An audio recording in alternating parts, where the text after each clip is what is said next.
What's up? Lexis-Olivier Ray here with LATaco.com. I'm sitting down with LA District Attorney George Gascón. We're going to talk about the recall, of course, which recently failed, police shootings, that tragic Windsor Hill crash, and, of course, tacos. Let's get into it.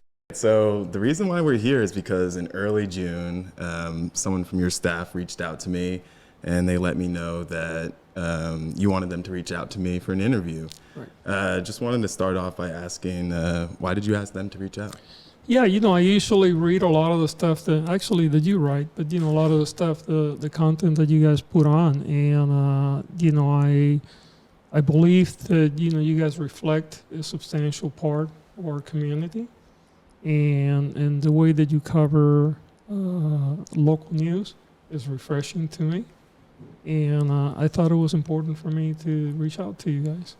Well, we appreciate it. And, in particular, I appreciate you coming to our office, our turf, so to speak, Yeah, and, not making us go over to Hall of Justice. Absolutely. It's great to have you here. This space is a lot more fun than my place. So yeah, we're gonna talk for a bit. Bear with me. Gonna kind of jump around between a lot of topics. I want to make the most out of the time. But I guess first and foremost, yesterday we found out the recall effort against you failed. I just wanted to get your take on, what the last few months has been like. Were you nervous waiting for those official results? Well, look, on January 6th, as I think most of us know, there was an attempt to undo an election in this country. And I think that this week there was a similar attempt to try to undo an election in LA County.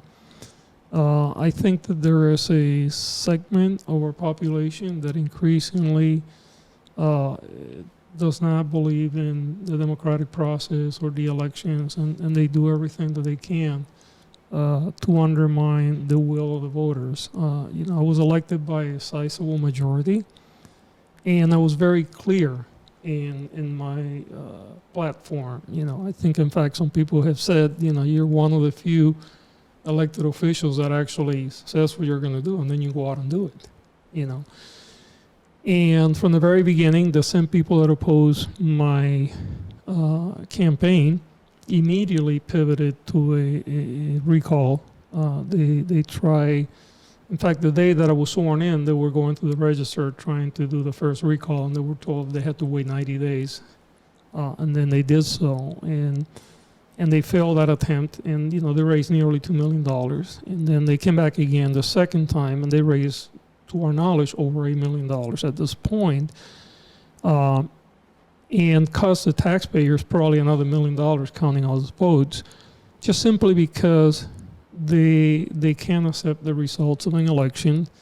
And while I understand that there are a lot of well-meaning people that probably signed the petition, the people that control the process were clearly very right-wing Republicans. We saw a lot of the Trump-type money, including Jeff Palmer, who was a local billionaire who gave Trump a lot of money, be part of this.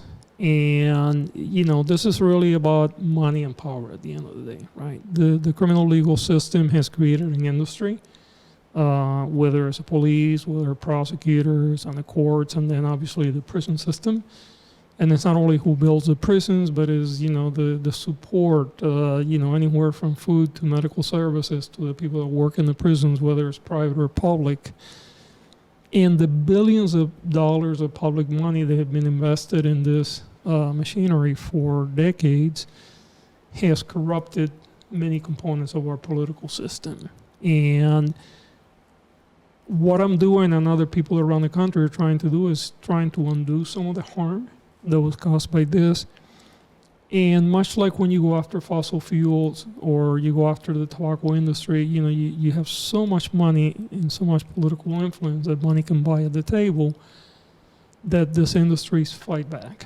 And what we're facing here is that pushback, and supported by a tremendous amount of misinformation. And unfortunately, there are media elements through the spectrum. And in the extreme, you have some media elements that are completely disconnected from the truth. They don't care about the truth. They'll fabricate their own story. And then you have other people that basically are involved in sort of shock news, and again, there is no real effort to provide a balanced view of things. So we have been facing this all along and doing the work, and it. I'm not going to say that I was nervous, but obviously this was taking a lot of time fighting this, right? My regular work weeks are 60, 70 hours, and then we're adding another 10 hours or more a week to deal with campaigning and all of the things that you have to do in a campaign, which takes away from doing the work. So it has been unquestionably exhausting. And unfortunately, I anticipate that this will continue. It's the price of what I believe bringing more equity and fairness into our system. And thankfully, the large majority of the people in the county support me. And this is very clear. They spent nearly $9 million at least on the second attempt. They were unable to collect the necessary signatures, and they were lying to people. And we know that there were thousands of people that were lied to. I personally encountered an individual at Costco that told me, hey, do you want to remove rapists from your neighborhood? And I kind of smiled and said, well, of course, who wants a rapist in your neighborhood?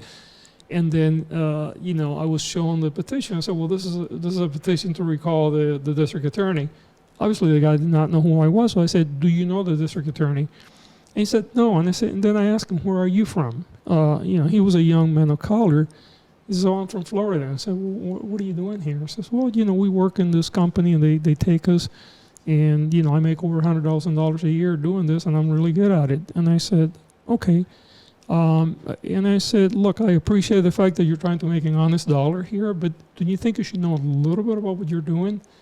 And he got a little nervous, and then, I kind of left it because it's really not his fault. But I knew that was what they were doing hundreds of times every day, because we have people that were calling us. We have people actually send us video of they were videoing the recallers in the signature gathering effort. And then they went after and mailed 3.5 million pieces of mail around the county to get people to sign up for it. And they still couldn't get the numbers. Yeah, you mentioned this is the second recall you faced in 2 years. Are you concerned that there might be another recall effort? Yeah, I fully expect that some people in the spectrum will continue to do this. They obviously have access to unlimited funding. It's also very interesting that they criticize people like me, but that we're being funded by special interests on the left, and yet they have so much money, which, by the way, much of that money is really a derivative of taxpayer dollars. They're funding organizations that depend on taxpayer dollars, which makes it more offensive. But yeah, I fully expect that this will continue. I have a question here from our deputy editor, Hadley Tamaki. He asks, what do you credit for enabling you to endure the criticism and political attacks directed at you? I would say that first of all is my family. I am fortunate to have a family that we stick together, and I think that we all believe in the work, and that's very, very tremendously helpful. My wife, especially, she's very progressive and very committed to this work. But I will say also that is my team and the community, right? We have so many volunteers, so many people that have been supporting us, that are out there doing the work, that are pushing back on the narrative. None of this could have been done without that level of support. At the end of the day, and I tell people this all the time, this is not about George Gascón. This is about our community, frankly, in many levels, because LA County is the largest county in the country, and we have over 10 million residents. What happens here has a national impact, and I truly believe that this is a movement. This is about the future of our community, certainly the future of the communities that I grew up in, poor, not far from here. And I believe that it is that passion that comes from that movement that has, fueled my capacity to endure this, and will continue to do so. And last question about the recall. What would you say, the recall did fail, but there were hundreds of thousands of people that signed a petition to remove you from office. And a lot of people say that they blame you for, marginal increases in crime. What would you say to the hundreds of thousands of people that tried to recall you? Yeah, look, I mean, there was about, just under 10% of the population of the county, well, no, let me take it back. It's a lot less than that. It's about 500,000, legitimate signatures here. Substantial. Obviously, a lot of people don't understand when they put her in the scope of the size of this county of, over 10 million people. Obviously, 500,000 of 10 million is a lot different than 500,000 of, a population of 1 million or 2. But nevertheless, it's a sizable amount. And I know that a lot of those people are well-intended, working class people. They have been misled by a lot of the bad information. And what I said, first of all, look, I understand that we as a community are hurting, right? There is no doubt that crime has gone up in our country and certainly in our community. And some of that is driven by a very complex social and economic factors. But I think it's important that we all begin to understand that the drivers of insecurity in our community are not the work of the district attorney.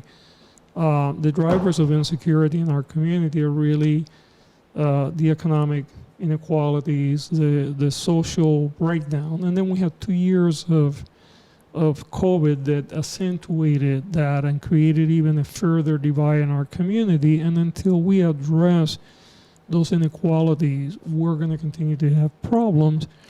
And the reality is that if the work of the district attorney was so crucial to the overall day-to-day safety of a community, and if you believe that, the hardcore lock people up would work, then counties like Kern County and Sacramento County and other counties in the state that are led by extremely conservative DAs who generally will lock people up for the most that they can every time would be very safe. But what we see is that per capita their violence and their crime are higher than ours. So it really shows that for sure over-incarceration doesn't make a community safer. So the question then becomes, we seem to have increases both in right and left, leaning jurisdictions. What is driving the crime? And I think that's when you start understanding that if you move away from a purely a law enforcement solution to the problem, then we're going to get to a place where we're going to fix things. And that is not to say, by the way, that as a DA, I clearly have an obligation to ensure that people that are unsafe are going to be removed from our community. And the question becomes then the removal, what does that look like, for how long? Do you take a mentally ill person that is simply acting out on the street and send them to jail, or do you send them to a hospital setting? Do you take a young 14, 15, 16-year-old that committed a crime and send them to prison as an adult for the rest of their life, or do you send them into a juvenile setting, that is more therapeutic? And then, those people that are truly dangerous and have shown over and over that they cannot be fixed, how do you deal with that? That is obviously the work of the district attorney. But we cannot confuse that piece with simply saying that, somehow by me locking people up for as long as I can, that is going to create more safety in our community, because all that does is actually create greater insecurity. 95% of the people that we send to jails and prisons are coming back out. Unfortunately, our jails and prisons are not rehabilitated places. We know that. We know that they're extremely violent. We know that they are very harmful and very traumatic to the people that we send there. So we need to use that tool with a great deal of care, understanding that until that is fixed, and that really is a bigger state problem, we need to be very careful about who we send to prisons and jail, for how long, and why we send them there. What would you say to critics who look at your policies and then pinpoint these very specific cases in which somebody was released from, being incarcerated and then committed some heinous crime? How would you respond to people? Yeah, and this is really where, it's really interesting where the misinformation builds up very quickly. So let's take, for instance, it was a murder of a community leader, Ms. Avant. She was her family has been a leader not only in the African American entertainment community, but has been a leader in our community for years, philanthropist. And there was a young man that, was released from prison, and he went on to murder her. In this particular case, this young man had been in and out of custody and sort of criminal justice settings since he was 12 years of age, right? Under the prior administration as a DA, he was prosecuted and convicted of robbery twice. Each time he went to prison and completed his entire time, right? What people don't understand is when you go to prison on what is called a determined sentence, which means that you know exactly the day you come in and the day you're getting out. There really is no early release. If you went in for a violent crime, under the law you do 85% of your time. So this man went in for a violent crime. By the way, if it's non-violent, it's 50% of your time. That's not an early release. That's not early parole, which, by the way, I don't control any of that. He did 85% of his time in the robbery. He was deemed to be extremely dangerous, potentially mentally ill, and yet he was released on the streets, no reentry program, no support. Basically, he was put out there to be houseless. He had a drug addiction, which I knew. So he had all these things that predicted that he was going to be harmful to someone and himself. When he goes and he commits a murder, immediately the narrative was he was an early release because of me, because I did not oppose his parole, without anybody stopping and saying, wait a minute, was there any role of district attorney in this? Because there was zero, right? And if anything at all, there was a prior administration sent him to prison. So people start going through the cycle, and then they build this emotion. And there were some people that were friends of Mrs. Avant that actually involved himself in the recall, blaming me for her murder without ever trying to educate himself and understanding that I had nothing to do with his release. You take another more recent case. There were 2 officers in El Monte that were murdered, right? Brutally murdered by a man that had mental health issues, substance abuse problems. This man had a history of substance dependence. Over a decade ago, he goes to prison for burglarizing his grandparents' homes, stealing a television set to buy drugs. He does his time in prison, he gets released, and then for the next 10 years, he really there's no history of violence. His contact with law enforcement is usually because of traffic or probation issues. He is stopped by the police, and he is found in his car. They find a gun, and they find a small quantity of drugs. This all happens before I'm the district attorney, under the prior administration. He goes to a bail hearing, and he is released on his own recognizance because there's no history of violence. So a judge in my office, before I was the DA, determined that he should be released because he was not a dangerous person. He's out there for nearly a year. Then he comes out for sentencing on this case after he's been around for a year, no custody, and he winds up getting 4 years of probation and a suspended sentence. And the goal is really to try to provide him drug treatment, right? About 3 months prior to the murder, his mother calls probation and says, hey, my son is running around with a gun. He's using drugs again. I believe it's dangerous. You need to do something about it. Later on, his wife calls and says, he's abusing me and my daughter. He's violent.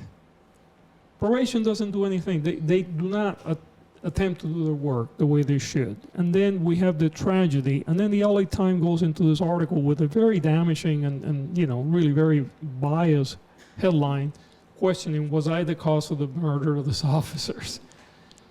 And then they take weeks to come back and say, oh, by the way, we now realize that probation actually have been warned, and and by the way, he was on probation. They have full authority over him, and I don't control probation. I don't control whether he will be violated or not.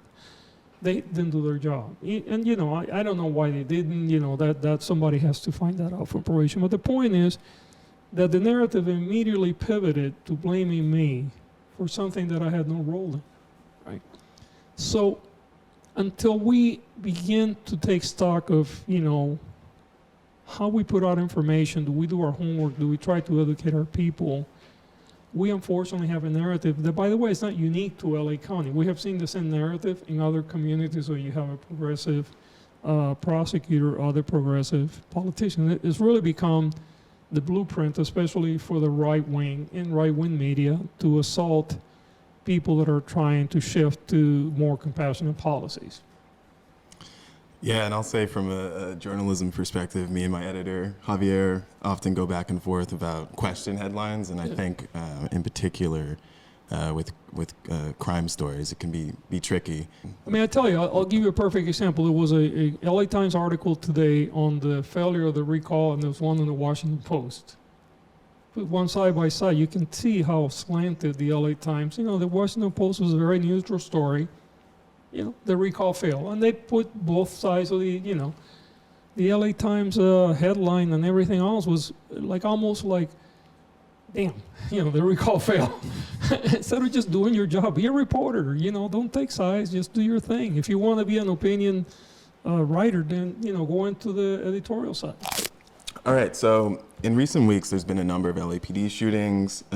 This year, LAPD officers have shot at least 5 people that they believed were armed, and then later discovered that they were carrying, things other than handguns, firearms.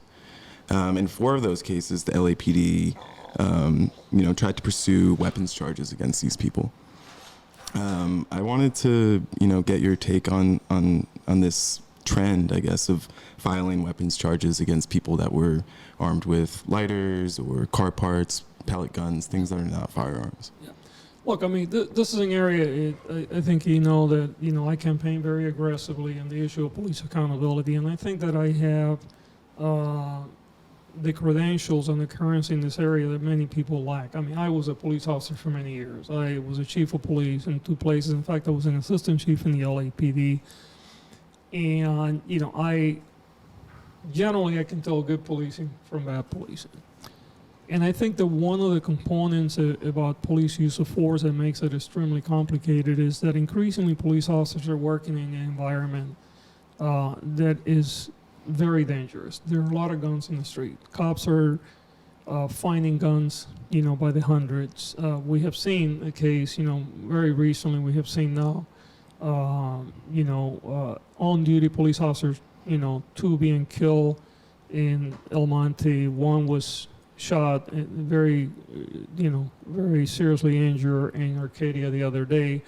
I'm not counting the off-duty because, those cases, people don't necessarily know that they're police officers.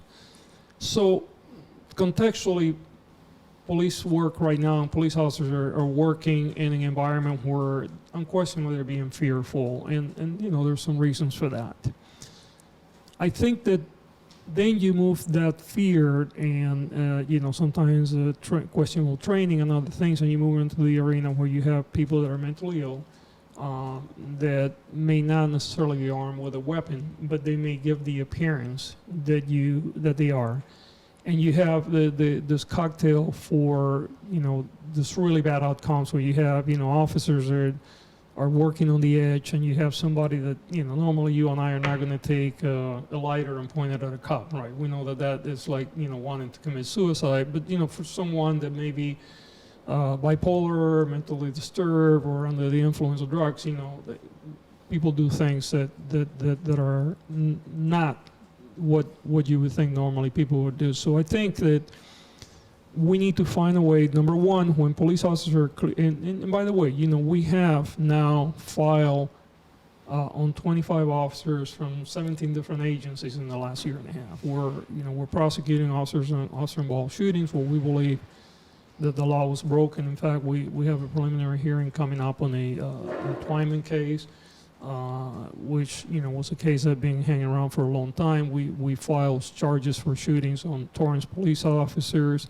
We've also filed charges for other uses of force not involving shootings and other police misconduct, police lying on committing perjury, filing false reports. So we're taking a very assertive role to ensure that policing is working by the rules. But I think that there is this area of concern, and it's an area that is really difficult to wrap our arms around, whereas where police officers in good faith, under a tremendous amount of stress, are using unnecessary force because they believe or they perceive that someone may be armed and could harm them. And the reality is that the fix to this is going to be multifold. Number one, we need to be more aggressive about taking guns off the street and reducing the availability of guns so that temperature lowers.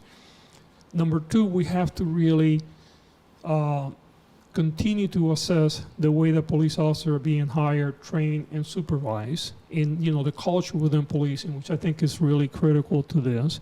Not every corner, there's not somebody trying to kill you around every corner.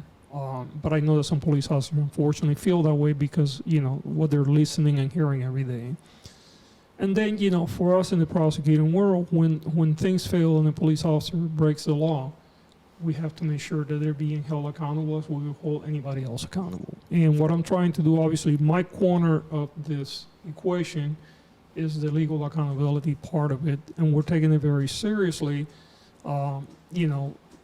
being fair, being thoughtful, but, not hesitating when we believe that a police officer has committed a crime and we have the evidence to prove it, to do so and, and go on and move forward with the case. I'll tell you the other problem that we're having here, which again is a cultural issue, not unique to LA County, but very common around the country, where there's a hesitation even when a police officer commits a crime, and even when the prosecutor moves forward to try to prosecute the crime and having a difficulty getting a conviction or even getting off the box. Look, we had two cases recently. We had a case where we have Metro Police Officer, LAPD, that were falsifying gang information cards, and we filed that case, and we had an LA County judge that threw it off on the preliminary hearing, which is a very low-level hearing. It's just really the beginning of the process.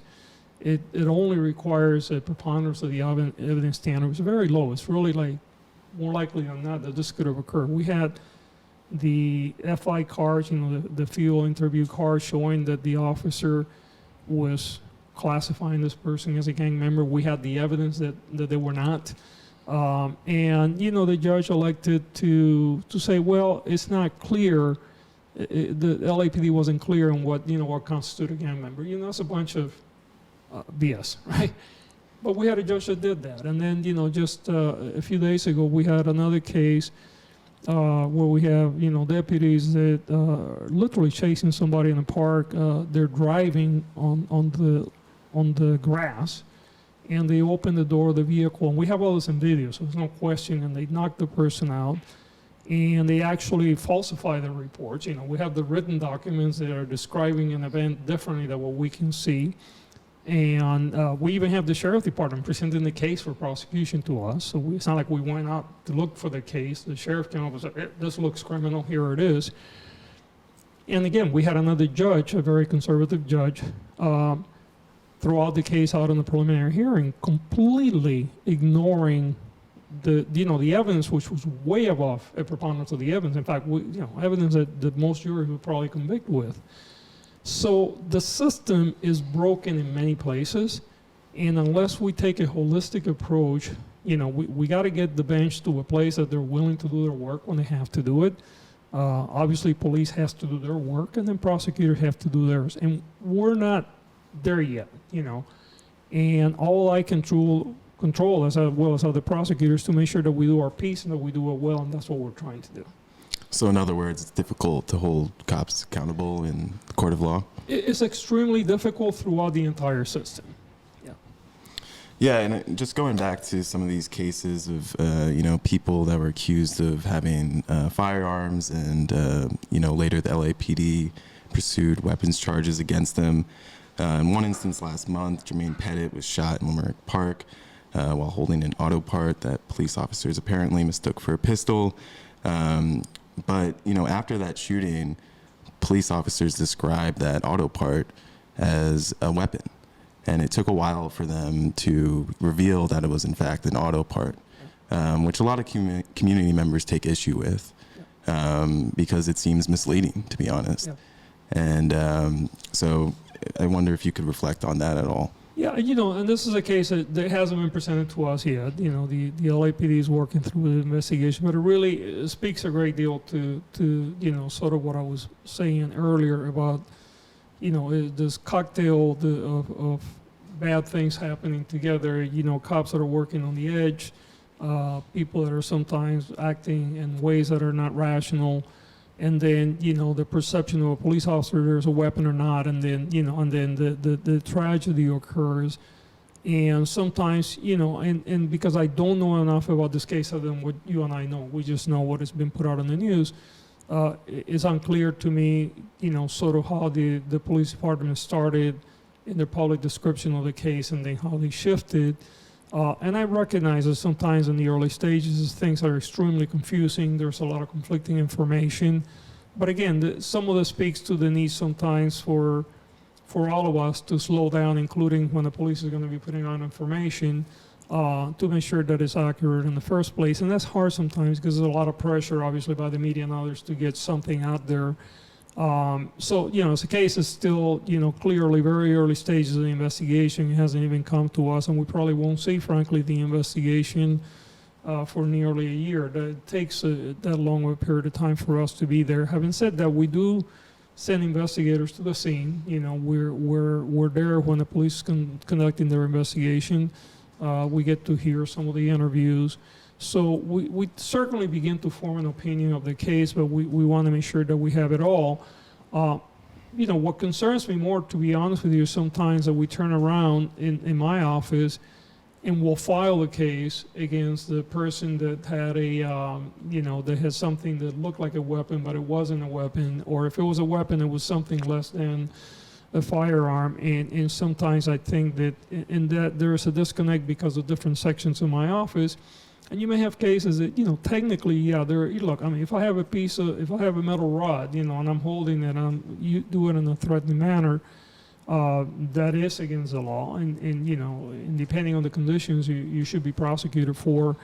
But we still are wrestling with, the connectivity between different functions in the office, and how do we have more of a unison approach to analyzing a case and understanding that a case may have met the elements of a crime in terms of what the person did in the street, the civilian, but the totality of circumstances may call for a different approach in our case. And sometimes, the prosecution is the right process, and the investigation of the shooting will continue independently. Sometimes I think that there has to be a different analysis. It's complicated. None of the stuff is 100%. It's not a science, it's an art. And, in an organization as large as the LADA, we have a lot of corners that we need to, sort of smooth and create a smoother, communication internally. So that's something that we're working on. So you brought up Ryan Twyman. I wanted to ask about that. Actually earlier this year, Sheriff Alex Villanueva, he accused your office of taking too long to review some of these cases. He believes that they could be done in 90 days. It's something I've been wanting to ask you about. What does reviewing these cases look like from your perspective, and how long do you believe they should take? Yeah, well, I mean, look, first of all, some agencies, including the Sheriff Department, sometimes can take as long as a year or more to give us a case. So it would be hard for us to do a 90-day review when we don't get the case sometimes for... I'm sorry, he meant after... After they turn it in, after they turn it in. I mean, the problem with that is that, it's twofold. Number one, it's an issue of resources. Number two, sometimes we get investigations that are incomplete, and we have to do our own investigation in the case. So it's not uncommon for us to get officer-involved shootings where the department's given us pieces of information that are incomplete. Sometimes also when the police is taking a very long time to investigate information, there are people that should have been interviewed that are not. And that creates even more work for us. I mean, we had, for instance, we had a shooting in Inglewood that occurred way before I came into office. It took a long time for that shooting to be presented to us, but when we looked at it, there were so many unanswered questions. And we took over a year of additional investigative work trying to look for additional witnesses that would have been available nearly closer to the time of the occurrence, but years later, those people are no longer there, or their recollection of events, changes. So the reality is that, look, in an ideal world, I like to get these things done within 180 days. But, sometimes it's taking longer simply because the investigations that we're getting are not complete enough to my satisfaction, or, just a lack of resource. But I can tell you, the Twyman case is a really perfect example. That case, we had to do a tremendous amount of more work in that case. And, we're now presenting it, for prosecution. We filed the case, but, that case preceded my administration. And even after that, when I came into office, we spent another year plus reinvestigating many pieces of this case. So it's complicated for us because it's a resource allocation issue, and also because, frankly, I look at this cases very differently than prior administrations. I think some of these cases, prior administration was simply say, they accept the investigation by the police and they say, okay, we're fine, let's move on, and they find it a justifiable shooting. And sometimes we differ. We have other cases similarly that we're taking a very deep look. So. I understand the frustration that some people may have with the lengthy period of time that it takes for the DA to look at the stuff, but it's a question of resources. It's also a question of sometimes the quality of the investigations that we get in cases that are very complicated, and frankly they have a tremendous level of importance for our community. Why was only one deputy charged? You're pursuing a case against Andrew Lyons for voluntary manslaughter, I believe, and assault charges. 2 deputies, I believe, opened fire on Ryan as he was driving a car. Yeah, without, again, not getting into the details of an open case. In fact, a case that is going to go into a preliminary hearing. We have looked at the evidence very, very carefully in this case. And one of the things that we have to do as a prosecutor is we have to evaluate the evidence, and we have to project based on the standard of proof that is beyond a reasonable doubt, which, for the non-lawyers, that means that you have to be just under 100% certainty that this will occur. How can we convince 12 people to see the same things that we're seeing with evidence that is admissible? So when we file a case, especially this type of cases, which we know are so difficult to prove, we want to make sure that we're doing it and that not only we're following our ethical obligations under the law, which is not to file a case unless we believe we can prove it, but just as importantly, that we see it with a clear path to where we want to get. And that is kind of the sort of the driving force behind how we handle cases, the Twyman and other cases. So I think that, once the case unfolds in court, I think the family will have certainly more understanding, and certainly once the case is completed, then, we would be at liberty to discuss all the details. And I know the family, and, I know the pain that they're going through, and I can only imagine all the questions that are always flowing through their mind. But these are very difficult cases, and we want to make sure that we get it right. So that's what we're trying to do. Okay, so these investigations take time. Sometimes you have to do additional investigating.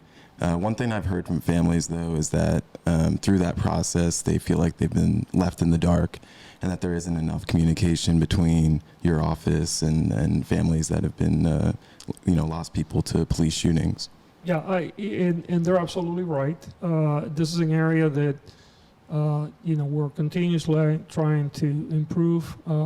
When I first came into the office, one of the areas that I immediately began to try to address is the issue of how we deal with victims and victim services, and that includes victims of police shootings.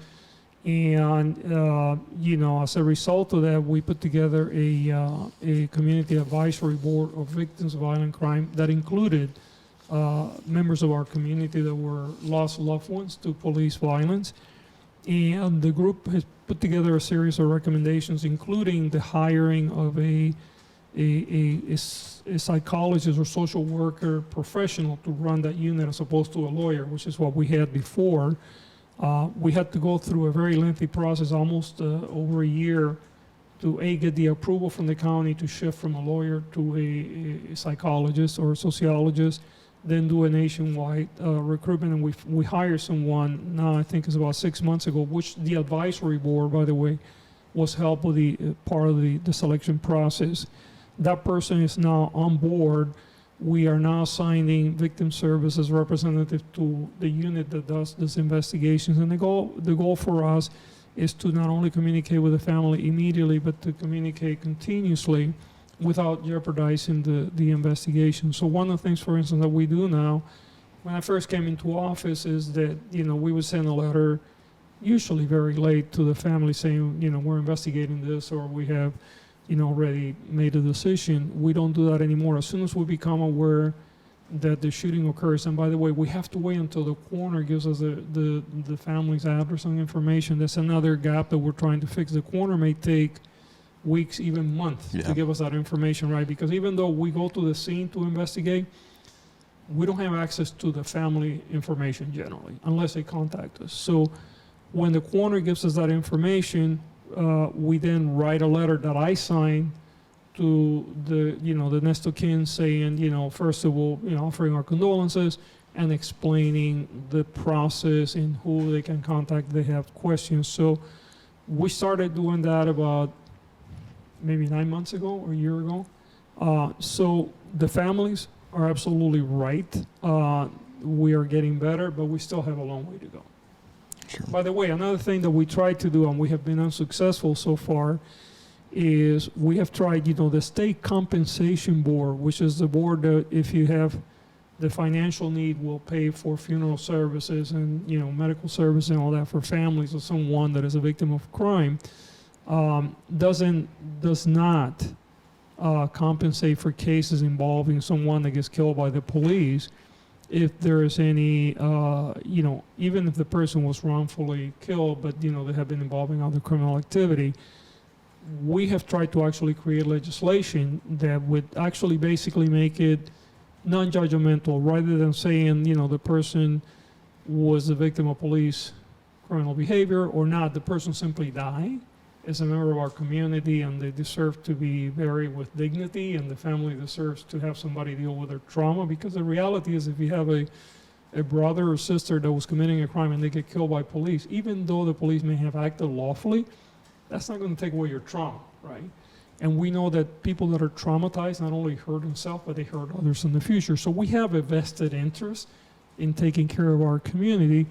Make a long story short, we have actually tried. We wrote legislation that would make this decision to provide services not no fault, right? No assumption that the police did something wrong. Police investigations take a long time, but the person needs various services within a week or two. It failed miserably in Sacramento. We have tried to get our county to give us money to create a fund to do this. That has also failed this year. So we'll continue aggressively to look for ways to provide funding. And again, one of the things, because some members of law enforcement are offended by this, so look, we're not saying that you did anything wrong. First of all, the investigation, generally the police shooting investigations are going to take a long time. This family is in pain today. They lost a brother, a sister, a husband, a wife.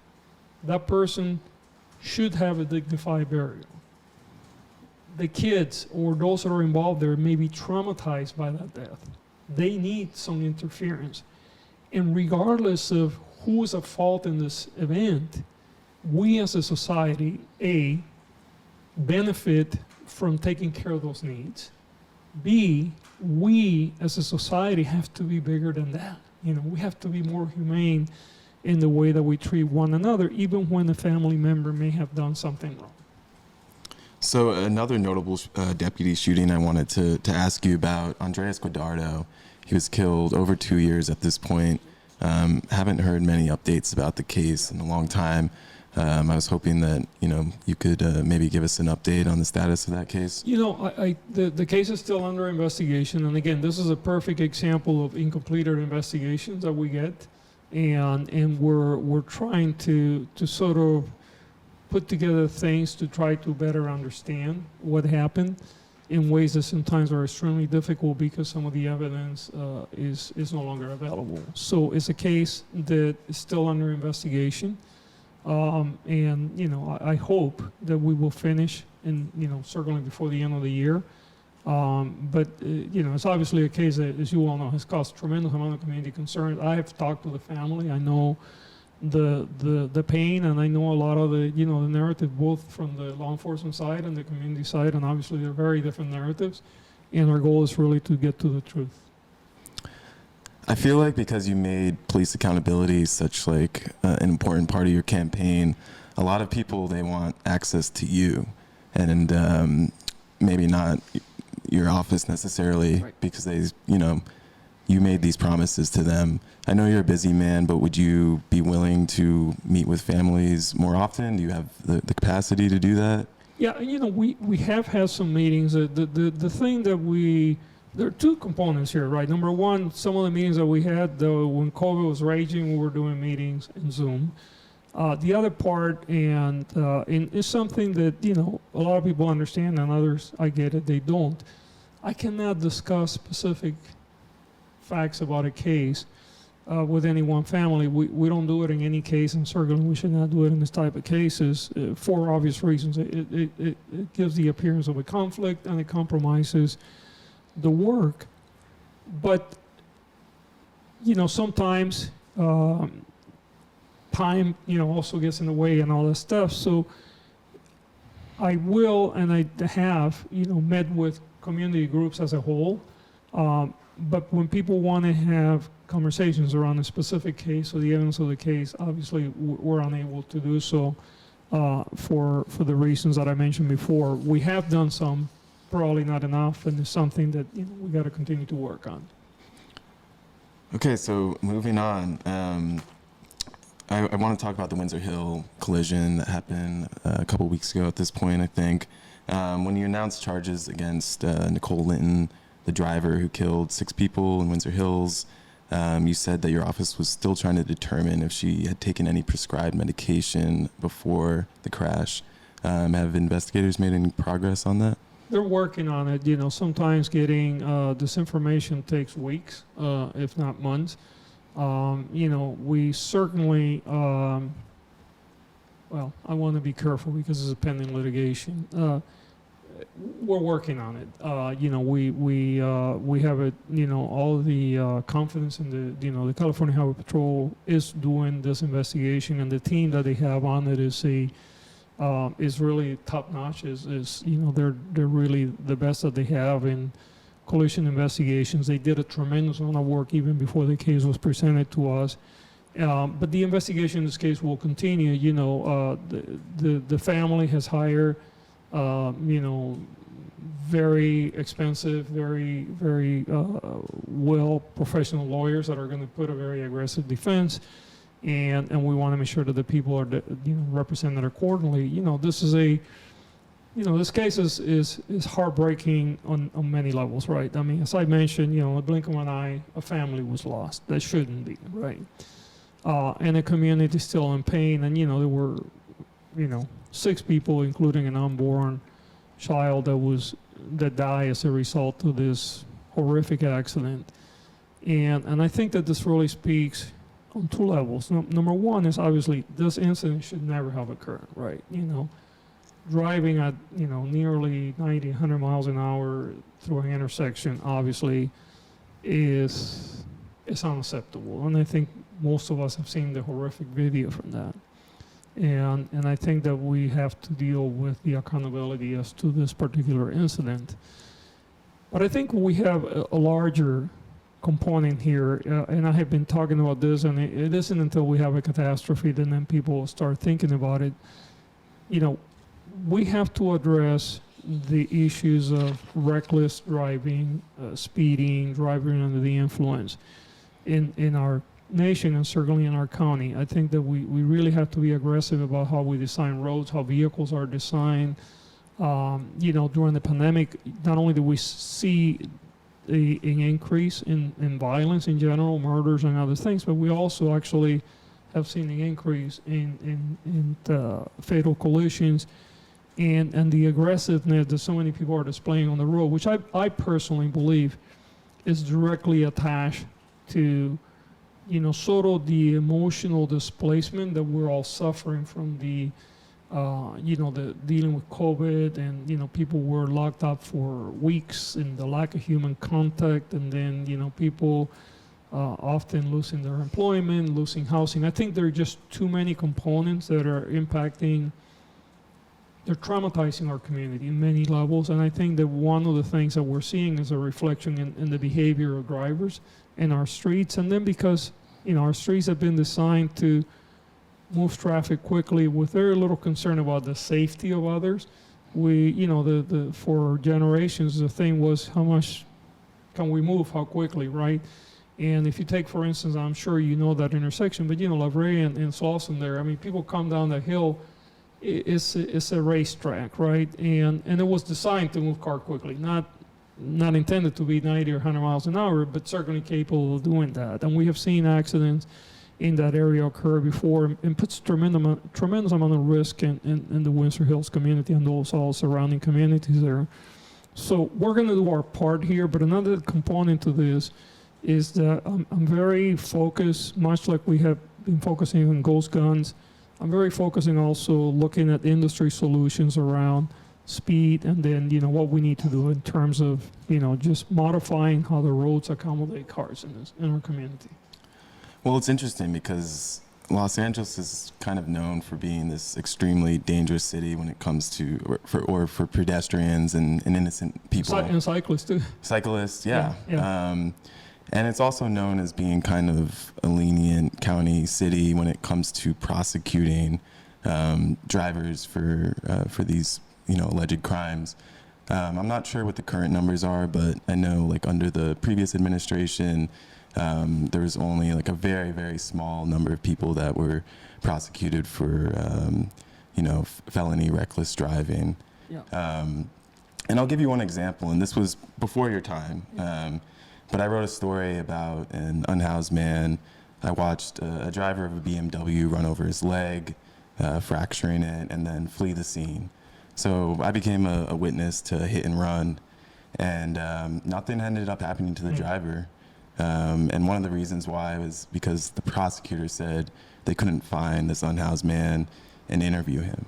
And meanwhile, I had interviewed him multiple times, was able to track him down, and there was never any accountability. So, and again, that was before your time. But I wonder if that culture has changed at all.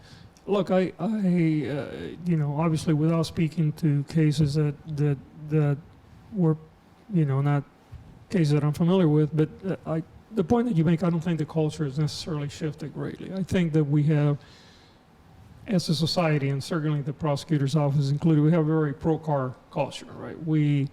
Most of us drive a lot of miles every week because of the nature of Southern California and the LA area. And I think there is a certain bias that we all, when something like this happens, is almost like we kind of think, oh my God, but for the grace of God, I could be the one driving that car, right? And I think that creates a unconscious bias almost in the way that we view vehicular fatalities or vehicular accidents against pedestrians. I think also sometimes pedestrians are at fault too, and that's another component. So it's a complicated arena. I can tell you that in San Francisco, where I was a district attorney for nearly 9 years before I was the chief of police there, after I was the chief of police. And, pedestrian fatalities and pedestrian accidents on bicycles were rampant. And, of course, there is even more accentuated because small real estate, people are on top of each other, a lot of traffic. And, often, pedestrians were also very aggressively crossing the street, not paying attention. So it gets to be really complicated. But even when you do have evidence to show that the driver was perhaps negligent, and I'm not talking about gross negligence now, but the negligent part of it, which could still lead to some level of attention by the prosecutor. Certainly gross negligence can lead to then a vehicular manslaughter or often there is a there's a complexity of the stuff that I think the institutional bias towards drivers is very real in the work that we do. And do you think that could lead a prosecutor to not even like looking into a case? I think, look, I mean, prosecutors, like police, like all of us, we develop theories of events very early on. And what is dangerous in my job, and that's how people get wrongfully prosecuted and convicted, right, is, the police and the prosecutor may develop a very early theory of a particular case, right? And you almost, without even thinking, you start dismissing everything else that points toward a different story, right? And we see that on exonerations all the time. We had a young man, Alex Torres, that we recently exonerated.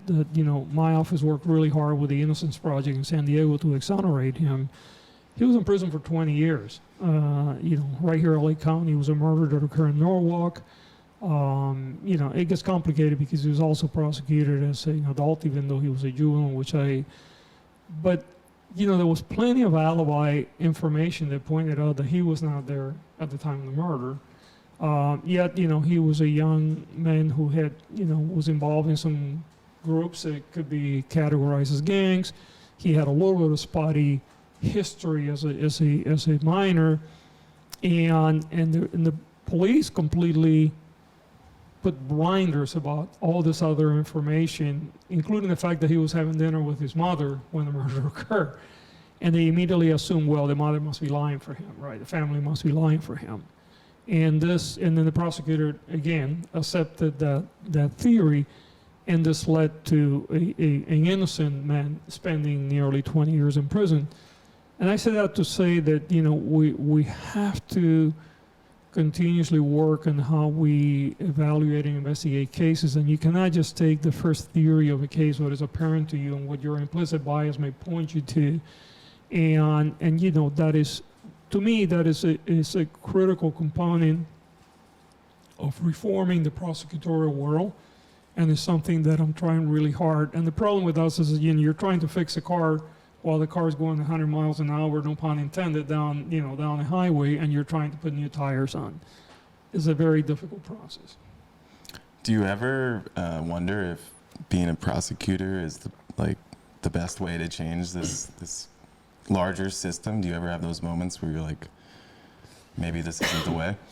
Well, look, I mean, we play a major role. I mean, the reality is that until we address the issues of income inequality, public health, education, housing, we are left then with the criminal legal system sort of addressing the back end of things.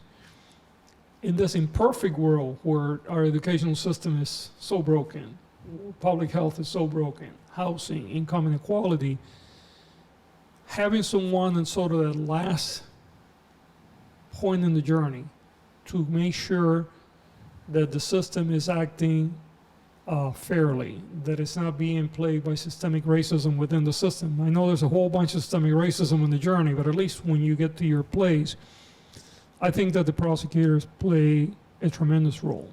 I think if you have prosecutors that understand how broken all of this is, and the fact that your own system is broken, and you try to address those issues in your space, is critically important. It can have a tremendous impact.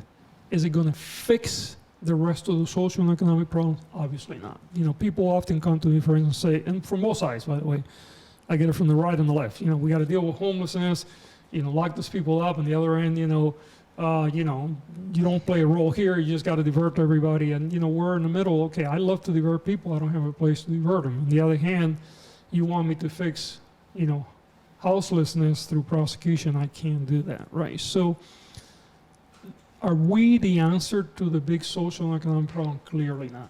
Are we an answer to be sort of the guard keepers of at least ensuring that the criminal legal system is operating by a more fair approach? Critically. And there, by the way, I know people say, well, the public defenders and all that stuff. And I said, look, public defenders play a critical role. But, if you think about, sometimes I try to simplify things. I'm talking to kids sometimes, they ask me, I say, look, think about a supermarket. Okay? You go to a supermarket and you have somebody's retailing. You're buying a pack of gum, they're selling you one pack of gum at a time, right? But there's somebody that is manufacturing thousands of packs of gum, right? And you want to make sure that that gum doesn't have too much sugar. It's not going to ruin your teeth, right?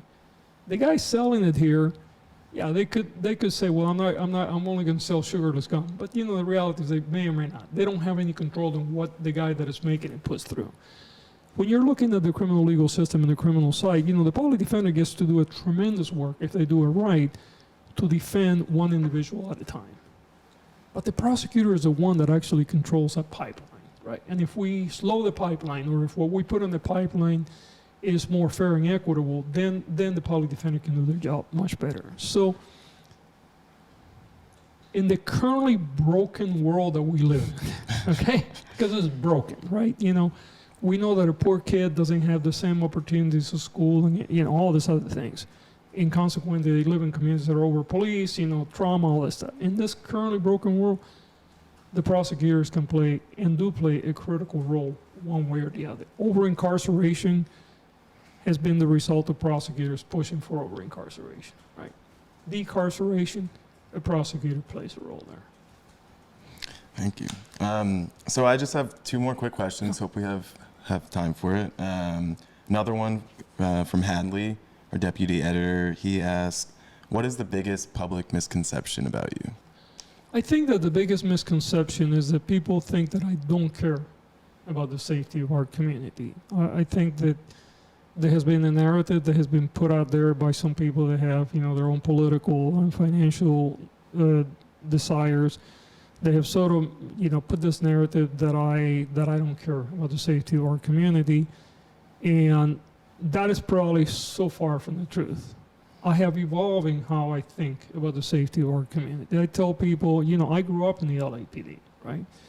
And for me, my journey was a bumpy journey. I grew up in a very poor community, Cudahy, where, you know, we did not care for the police. And when we saw the police, we saw the deputy. In those days, we were being policed by the sheriff department. It was unincorporated. We would run the other way. And, you know, we had good reasons. You know, we got stopped by the sheriff. You were going to get jacked up. You were going to be stood on the sidewalk. You were not going to be treated respectfully. And if you said anything, you probably got your butt kicked, right? And then you were left there, by the way. So I went from that to then being in police and, you know, becoming part of the policing system. And then in my own evolution, beginning to understand and increasingly see all the things that were wrong with the system, right? By the time I became a district attorney in San Francisco, I went in with a clear focus in how I could play a better role to work on the safety of our community, but do it in a way that I was not actually creating more harm. The policies that we're working on, by and large, are policies that at least are being supported by the best science and data that we have today. Now, 5 years, 10, 20 years from now, we might look back and say, well, maybe that didn't work as well.